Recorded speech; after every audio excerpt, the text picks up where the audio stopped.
नमस्कार, मैं प्रतिभा Bhati R18 news channel में आपका स्वागत करती हूँ। आइए जानते हैं भीलवाड़ा के साथ साथ आसपास की मुख्य खबरें। सरकारी नीतियों और कथित प्रशासनिक सख्ती के विरोध में आज भीलवाड़ा जिले में निजी बस संचालकों ने बड़ा चक्का जाम किया। जिले की लगभग सभी निजी बसें सड़कों से गायब रहीं। लोक परिवहन, रूट बसें, परमिट गाड़ियां, उपनगरीय सेवाएं, स्लीपर कोच, टूरिस्ट बसें और शादी पार्टी में चलने वाली गाड़ियां सभी हड़ताल में शामिल रहीं। बस स्टैंड पर सन्नाटा, मुख्य मार्गों पर यात्री परेशान और ग्रामीण इलाकों में परिवहन व्यवस्था पूरी तरह प्रभावित नजर आई। बस संचालकों और ट्रैवलर समिति का आरोप है कि सरकार और परिवहन विभाग द्वारा लगातार दबाव बनाया जा रहा है। भारी भरकम चालान काटे जा रहे हैं। लाख से सवा लाख रुपए तक के चालान बनाए जा रहे हैं और उनमें परमिट शर्तों का उल्लंघन लिख दिया जाता है, लेकिन स्पष्ट रूप से यह नहीं बताया जाता कि आखिर किस शर्त का उल्लंघन हुआ है। ट्रैवलर समिति अध्यक्ष विशाल सुखवाल ने कहा कि सरकार के निर्देश पर बसों की छतों से कैरियर हटा दिए गए, लेकिन इसका खामियाजा अब ग्रामीण जनता भुगत रही है।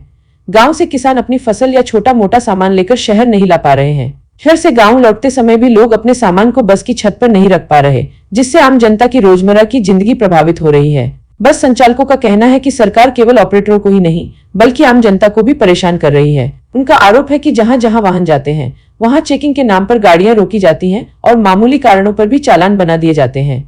संचालकों ने यह मुद्दा भी उठाया कि जब भी कोई बड़ी राजनीतिक रैली होती है, सरकार निजी बसें मांगती है, लेकिन भुगतान केवल डीजल का किया जाता है, जबकि टैक्स, स्टाफ की तनख्वाह, मेंटेनेंस और अन्य खर्च ऑपरेटरों को स्वयं उठाने पड़ते हैं। यदि बस देने से इनकार किया जाए तो चालान और दबाव की कार्रवाई की जाती है। बस संचालकों ने जिला कलेक्टर को ज्ञापन सौंपते हुए मांग की है कि भारी चालन की कार्रवाई पर रोक लगाई जाए, परमिट शर्तों की स्पष्ट व्याख्या की जाए, ग्रामीण जनता की सुविधा को ध्यान में रखते हुए व्यावहारिक समाधान निकाला जाए, रैलियों में बसों के उपयोग के लिए उचित आर्थिक भुगतान सुनिश्चित किया जाए। संगठन ने स्पष्ट चेतावनी दी है कि यदि 28 फरवरी तक उनकी मांगों पर सकारात्मक निर्णय नहीं हुआ तो 28 फरवरी को प्रस्तावित प्रधानमंत्री नरेंद्र मोदी की रैली में वे किसी भी प्रकार की बस उपलब्ध नहीं कराएंगे। फिलहाल प्रशासन की ओर से इस पूरे मामले में आधिकारिक प्रतिक्रिया सामने नहीं आई है, लेकिन निजी बस संचालकों का यह आंदोलन अब बड़े टकराव का रूप ले सकता है।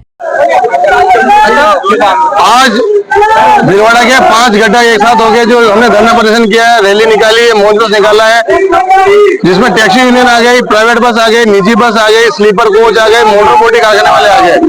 हमने जो आज हमने रैली निकाली उसके पीछे सरकार के खिलाफ जो हमारे दमनकारी नीतियां चल रही है, सरकार जो अनलिमिटेड चालान बना रही है, इसकी कोई सीमा नहीं है। मुंह मांगे मतलब 2-2 लाख 3-3 लाख के चालान है, 1-1 लाख के चालान है, इसकी कोई सीमा नहीं है। आए दिन गाड़ियां रोक रहे हैं। परिवहन विभाग से इतने परेशान होने के बाद हमें ये कदम उठाना पड़ा है। पिछले 6 महीने में तीसरी बार हमारी हड़ताल है। इतनी हड़ताल करने पर सरकार हमारी नहीं सुन रही है। हम ऐसे कौन से गुनहगार हो गए जो हमारी नहीं सुनी जा रही है। राज्यों में टैक्स की कमी। नाम आपका? विशाल सुखवाल नाम है मेरा। हमारी एक ही मांग है, पड़ोसी राज्य के बराबर हमारा टैक्स किया जाए। पड़ोसी राज्यों में 10,000 7,000 रुपए टैक्स है। राजस्थान सरकार हमसे 40,000 टैक्स वसूल रही है। 40,000 टैक्स देने के बाद 1-1 लाख 2-2 लाख के चालान बनाने पड़ रहे हैं। रोड पे चलती है गाड़ी, चलती गाड़ी का चालान है, टोल टैक्स के ऊपर गाड़ी क्रॉस करती है, फोटो खींच के चालान कर देते हैं।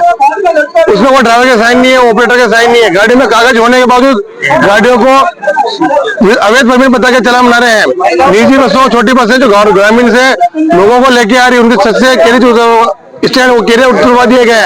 आज ग्रामीण जनता परेशान हो रही है। गाँव से छोटी मोटी खरीदारी करके आ रहे हैं, जा रहे हैं, वो बेचारे ना तो सामान ला। इस तरह की खास खबरों के लिए R18 न्यूज को सब्सक्राइब करें, लाइक करें और शेयर करें। इसके साथ ही इंस्टाग्राम, फेसबुक और रेडियंट केबल पर चैनल नंबर 255 पर भी उपलब्ध है।